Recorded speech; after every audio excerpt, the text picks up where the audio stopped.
ये है UPSC prelims 2026 का एक एक्चुअल क्वेश्चन, और अगर आप 2027 की तैयारी कर रहे हो तो ये जरूर देखना, क्योंकि इस टाइप के क्वेश्चंस रिपीट होते रहते हैं। चलिए क्वेश्चन पढ़ते हैं।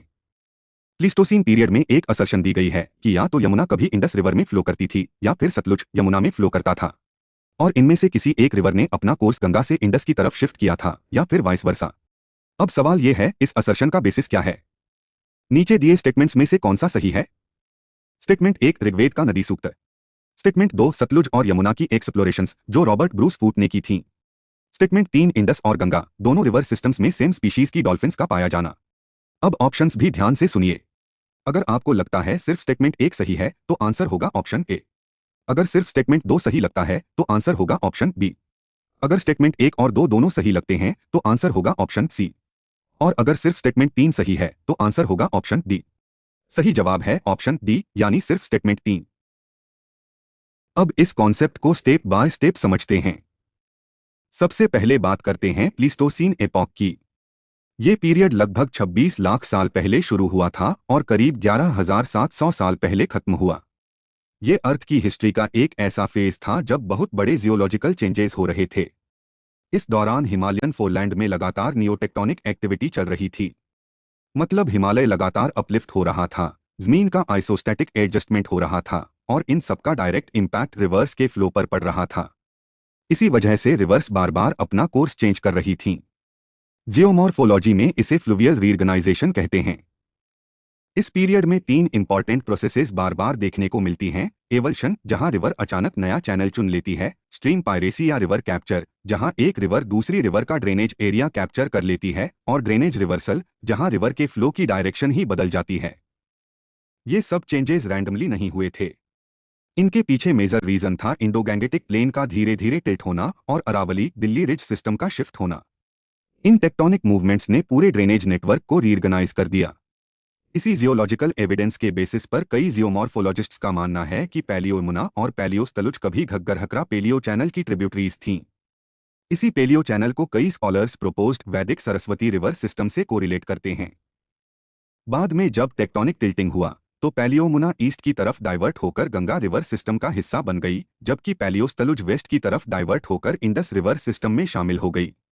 यही जियोलॉजिकल बैकग्राउंड एक्सप्लेन करता है कि प्लीस्टोसीन के दौरान यमुना और सतलुज के कोर्स चेंज होने की हाइपोथेसिस क्यों दी जाती है, और इसी कॉन्सेप्ट को यूपीएससी ने अपने क्वेश्चन में टेस्ट किया है।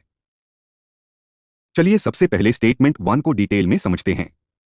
स्टेटमेंट में दिया गया है, थे नदी सूक्ता ऑफ द ऋग्वेदा। नदी सूक्ता, जो ऋग्वेदा के मंडला 10 का सूक्ता 75 है, एक फेमस हिम है जिसमें कई नदियों की स्तुति की गई है। इसमें सरस्वती, सिंधु, यमुना और कई अन्य रिवर्स का जिक्र मिलता है। इसी वजह से बहुत लोग इसे एक हिस्टोरिकल एविडेंस की तरह देखते हैं और कंक्लूड कर लेते हैं कि सरस्वती एक बहुत बड़ी रिवर थी और शायद किसी समय गंगा और इंडस रिवर सिस्टम्स के बीच कनेक्शन भी रहा होगा। लेकिन यूपीएससी एग्जैक्टली इसी अजम्पशन को टेस्ट कर रहा है। साइंटिफिक रिसर्च में किसी भी एंशिएंट रिवर सिस्टम या ड्रेनेज शिफ्ट को प्रूव करने के लिए सिर्फ लिटरेरी रेफरेंसेस काफी नहीं होते। मेथडोलॉजिकली देखा जाए तो नदी सूक्ता एक टेक्सटुअल हिस्टोरियोग्राफिकल सोर्स है। मतलब ये हिस्टोरिकल लिटरेचर है, जियोमॉर्फोलॉजिकल एविडेंस नहीं। अगर ह्यूम प्लाइस्टोसीन पीरियड के ड्रेनेज चेंजेस प्रूव करने हैं तो ह्यूम साइंटिफिक एविडेंस चाहिए, जैसे स्ट्रैटिग्राफिक एविडेंस यानी रॉक और सेडिमेंट लेयर्स का सीक्वेंस, सेडिमेंटोलॉजिकल एविडेंस यानी सेडिमेंट्स का सोर्स और डिपोजिशन पैटर्न, क्रोनोमेट्रिक एविडेंस यानी साइंटिफिक डेटिंग मेथड्स से एज डिटर्मिनेशन। और सबसे इंपॉर्टेंट बात, नदी सूक्ता इन तीनों में से कोई भी एविडेंस प्रोवाइड नहीं करता। इसलिए इस हिम को इंडिपेंडेंटली यूज करके ये कंक्लूड नहीं किया जा सकता कि प्लाइस्टोसीन एज में यमुना या सुतलेज ने अपना ड्रेनेज सिस्टम चेंज किया था। यही रीजन है कि यूपीएससी यहां आपकी एबिलिटी टेस्ट कर रहा है कि आप कल्चरल मेमोरी और साइंटिफिक रिकॉन्स्ट्रक्शन के बीच डिफरेंस समझ पाते हैं या नहीं। फाइनल कंक्लूजन, नदी सूक्ता हिस्टोरिकल और कल्चरल इंपॉर्टेंस जरूर रखता है, लेकिन ये प्लाइस्टोसीनेज ड्रेनेज शिफ्ट एस्टैब्लिश करने का साइंटिफिक बेसिस नहीं है। इसलिए स्टेटमेंट 1 को रिजेक्ट कर दिया जाएगा। स्टेटमेंट 2 रॉबर्ट ब्रूस फुट की एक्सप्लोरेशंस। अब आते हैं स्टेटमेंट नंबर 2 पर। क्वेश्चन में लिखा है कि रॉबर्ट ब्रूस फुट की एक्सप्लोरेशंस इस असर्शन का बेसिस हैं। सबसे पहले रॉबर्ट ब्रूस फुट को समझ लेते हैं। रॉबर्ट ब्रूस फुट को फादर ऑफ इंडियन प्रीहिस्ट्री कहा जाता है। ये टाइटल उन्हें इसलिए मिला क्योंकि उन्होंने 1863 में पल्लावरम, तमिलनाडु से इंडिया का पहला scientifically recognised palaeolithic hand axe discover किया था। इसी डिस्कवरी ने इंडियन प्रीहिस्ट्री और स्टोन एज आर्कियोलॉजी की साइंटिफिक स्टडी की फाउंडेशन रखी। साथ ही उन्होंने क्वाटरनरी जियोलॉजी और प्रीहिस्टोरिक टूल असेंबलीज पर भी एक्सटेंसिव वर्क किया। यहां तक स्टेटमेंट बिल्कुल फैक्चुअल है, लेकिन यूपीएससी ने यहां एक बहुत सब्टल मिसएट्रिब्यूशन किया है। क्वेश्चन ये पूछ रहा है कि क्या उनकी एक्सप्लोरेशन से ये कंक्लूड किया गया था कि प्लाइस्टोसीन पीरियड में यमुना और सतलुज ने अपना ड्रेनेज कोर्स चेंज किया था। आंसर है नो। फुट का रिसर्च प्राइमरीली किस चीज पर था? उनका फोकस था प्रीहिस्टोरिक स्टोन टूल्स, उनकी आर्टिफैक्ट टाइपोलॉजी, उनकी स्ट्रैटिग्राफिक एसोसिएशन और आर्कियोलॉजिकल कॉन्टेक्स्ट। उन्होंने कभी भी सतलुज यमुना इंटरफ्लूव की पैलियो चैनल मैपिंग या रिवर माइग्रेशन रिकंस्ट्रक्शन नहीं की। अब सवाल आता है कि फिर साइंटिस्ट्स को यह कैसे पता चला कि रिवर्स ने कोर्स चेंज किया था? इसके लिए completely different scientific toolkit use होता है। सबसे पहला है रिमोट सेंसिंग और सैटेलाइट इमेजरी। लैंडसैट सैटेलाइट्स और इसरो की पैलियो चैनल मैपिंग की हेल्प से buried ancient river channels identify किए जाते हैं। दूसरा है luminescence dating, specially optically stimulated luminescence OSL. OSL बताता है कि सेडिमेंट्स लास्ट टाइम सनलाइट के कांटेक्ट में कब आए थे। इससे अबैंडन्ड रिवर चैनल्स की एज एस्टिमेट की जा सकती है। तीसरा है सेडिमेंट प्रोवेनेंस और हेवी मिनरल एनालिसिस। हर हिमालयन रिवर अपने साथ अलग मिनरल सिग्नेचर लेकर आती है। इन मिनरल्स को एनालाइज करके साइंटिस्ट्स आइडेंटिफाई करते हैं कि सेडिमेंट ओरिजिनली किस रिवर बेसिन से आया था।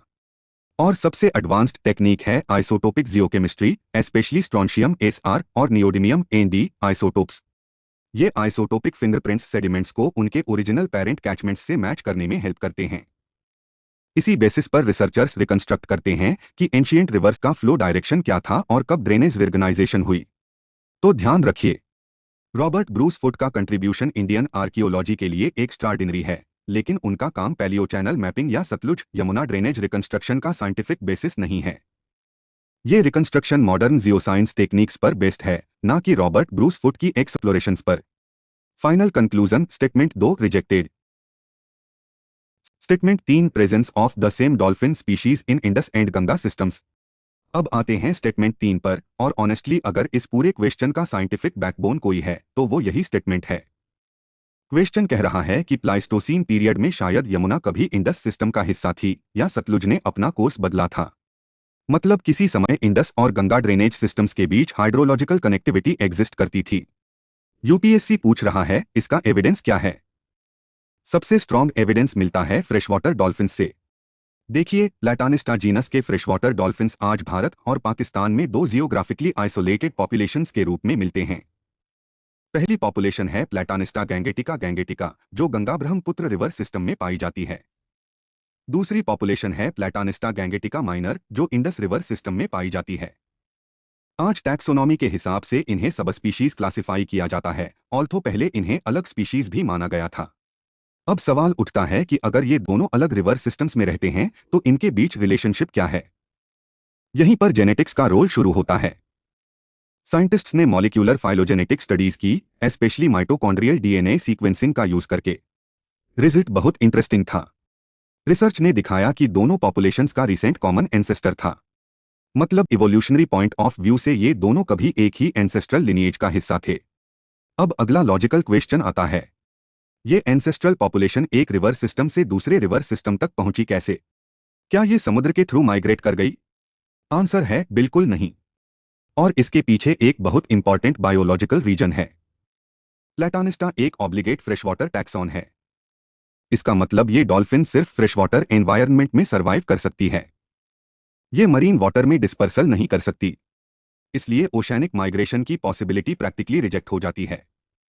अब जब मरीन डिस्पर्सल पॉसिबल ही नहीं है तो सिर्फ एक ही साइंटिफिकली पार्सिमोनियस एक्सप्लेनेशन बचता है। किसी समय इंडस और गंगा ड्रेनेज सिस्टम्स इंटरकनेक्टेड थे, जहां से ancestral dolphin population freely disperse कर सकी। बाद में tectonic activity, river capture, uplift और चैनल रीऑर्गेनाइजेशन के कारण ये हाइड्रोलॉजिकल कनेक्शन टूट गया। रिजल्ट, एक एंसेस्ट्रल पॉपुलेशन दो आइसोलेटेड पॉपुलेशंस में डिवाइड हो गई, एक इंडस में और दूसरी गंगा सिस्टम में। इसी प्रोसेस को बायोजियोग्राफी में विकेरियंस बायोजियोग्राफी कहते हैं। विकेरियंस का मतलब होता है एक सिंगल एंसेस्ट्रल लिनिएज पहले कॉन्टिन्यूअस डिस्ट्रीब्यूशन में होती है, फिर जियोलॉजिकल प्रोसेसेस जैसे टेक्टोनिक अपलिफ्ट, रिवर कैप्चर या ड्रेनेज रीऑर्गेनाइजेशन उस कनेक्शन को तोड़ देते हैं। कनेक्शन टूटने के बाद पॉपुलेशंस जियोग्राफिकली आइसोलेट हो जाती हैं और धीरे धीरे इंडिपेंडेंटली इवॉल्व करती हैं।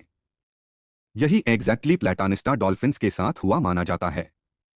इसलिए इन डॉल्फिन्स की डिस्जंक्ट डिस्ट्रीब्यूशन एक बायोजियोग्राफिकल प्रॉक्सी बन जाती है, जो हमें बताती है कि कभी इंडस और गंगा ड्रेनेज सिस्टम्स के बीच पैलियोहाइड्रोलॉजिकल कनेक्टिविटी जरूर रही होगी।